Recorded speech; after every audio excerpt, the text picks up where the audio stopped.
welcome to JCBS News. Let us start our news broadcasting to the topic about rising cost of basic goods in the market today. Two extreme heat that we're experiencing. And the next news we're going to tackle is all about the continuous crime that is spreading in our country. We're also going to share the most trending sports happening today. Let's listen to Ms. Lopez to the news about rising cost of basic goods and why it is happening. Today, the price of basic goods continues to rise across the country, adding more beneficial strain to Filipino families.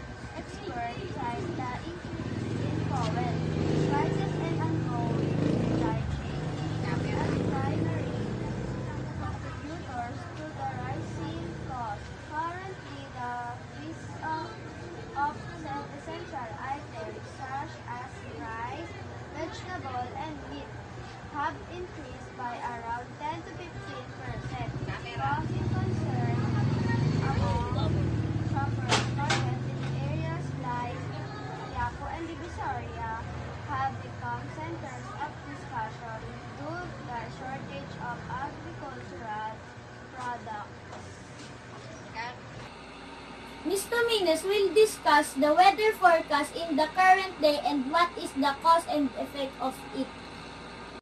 For our next story, the country has experienced a significant rise in temperature with the heat index reaching as high as 45 centimeters, which poses a health risk to the public. According to PAGASA, such extreme heat conditions are expected to become more frequent due to the effect of Thank you for the weather update, Ms. Tomines.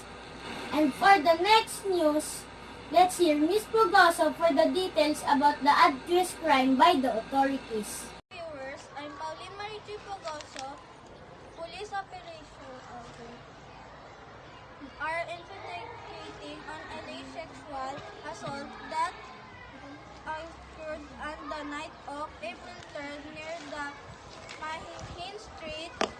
According to reports, the victim, a 23-year-old woman, was approached. Reports the victim while walking home and was attacked. No arrests have been made yet, but police are urging anyone with information to come forward as they continue their investigation.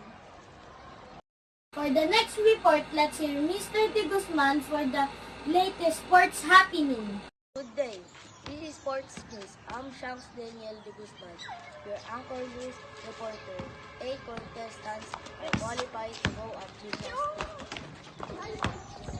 category, including our fellow mankind judo in 2024 Paris Olympics.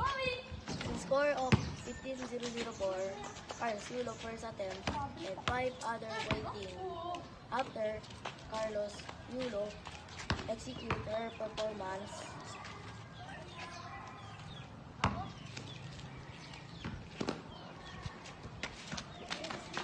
Smooth and gently, Carlos Yulo winning the first gold medal for the Philippines in